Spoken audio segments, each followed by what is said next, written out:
Do you get tired? Yeah, Are you yeah, for hopeful? sure. For sure I do, but I've got a pretty good like spiritual practice going that I renew almost every morning pretty well. Which is what? Tell us. I try to do something I named it 20 20 20. The 20 minutes of meditation, then I read 20 minutes, which is usually like something philosophical.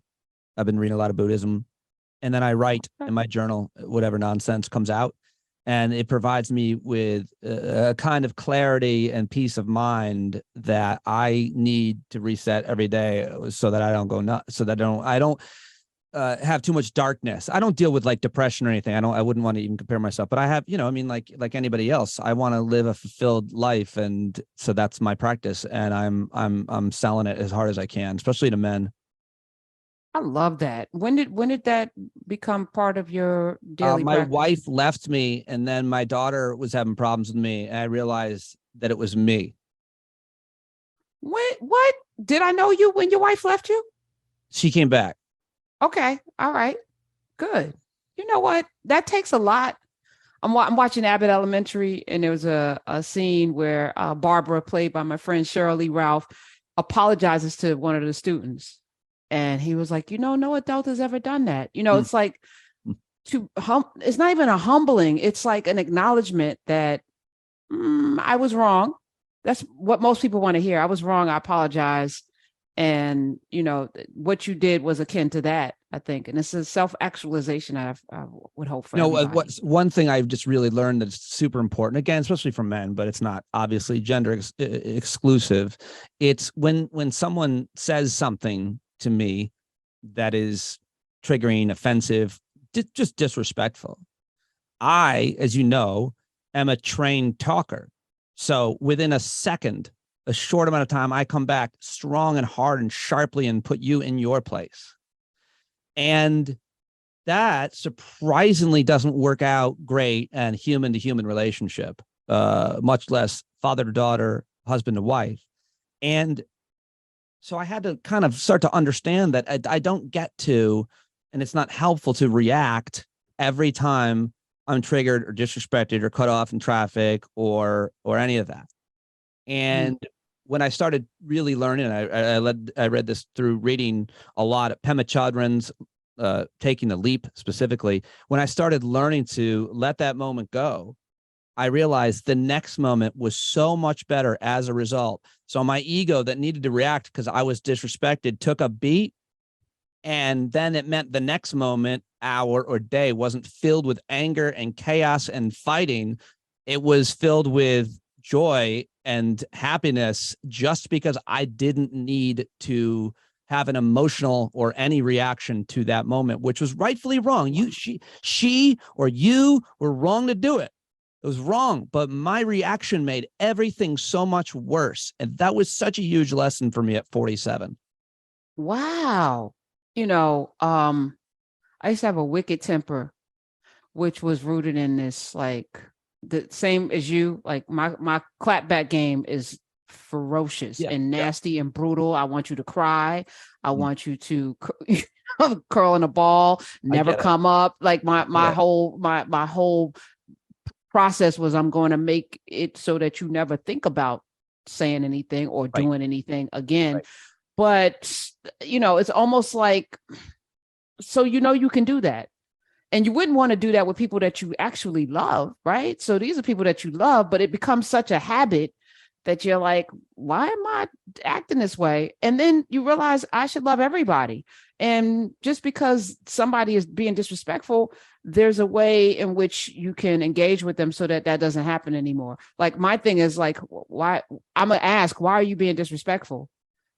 Now I'm going to ask. I'm not going to put you in your place and make you feel what I'm feeling or what you're trying to make me feel. I'm going to ask you why. Who hurt you?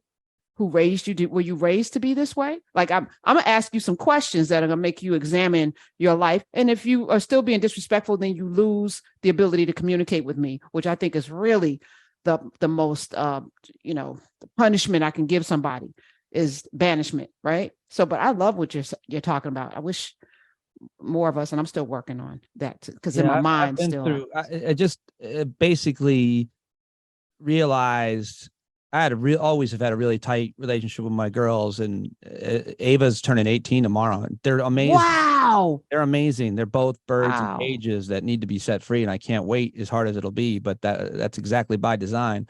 But I like started having like a few arguments with her that I never had, and I realized it was the same thing. Like she was being wrong and doing things that were disrespectful, but my reactions to them were making everything worse. For us, for her, for me, they were eroding the future investment in my relationship with her, and trust and respect. And that to me is something that, to me, I worked so hard to create that trust, that respect and bond with my daughter her entire life, including, cutting my career in half to be with her. I invested everything I have. To be wealthy is to have time with that girl, now a woman. And to see that potentially be eroded by something that I could change by reacting differently was something I realized I needed to do, but didn't know how to do it.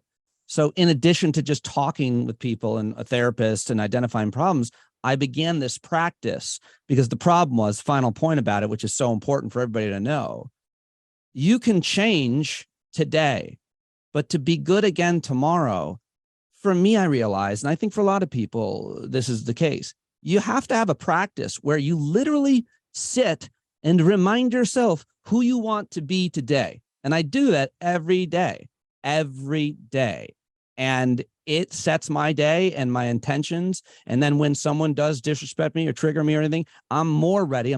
I'll never be perfect. I'm more ready literally to not react than to use the lethal weapon that I have in my voice and wit to destroy you and put you in your place, thus creating more damage as opposed to future investment in joy and love.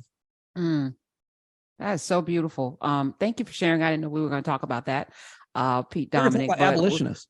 no, we're going to get back to the abolitionists, but I'm in a 40-day, on a 40-day journey that I'm going to reset every 40 days. February 1st is the next 40-day period. Is the second that, every 40 days I'm examining the things that I want to get done. And it's, reset, build on it until the end of the year. And this is part of it, being better, being a better person, all of those things, and create the life. To be able to create the life you want to live, you first have to create yourself, the self that you want to be, the self that you're comfortable being with. Systemic problems, you have to fix your own system. To live sustainably, you have to be able to sustain your own living. I just talked to reporter Emily Atkin about that, just dealing with depression and anxiety. She's a climate change reporter. She's trying to help advocate and educate to make systemic changes to fight the climate crisis, to adapt to it.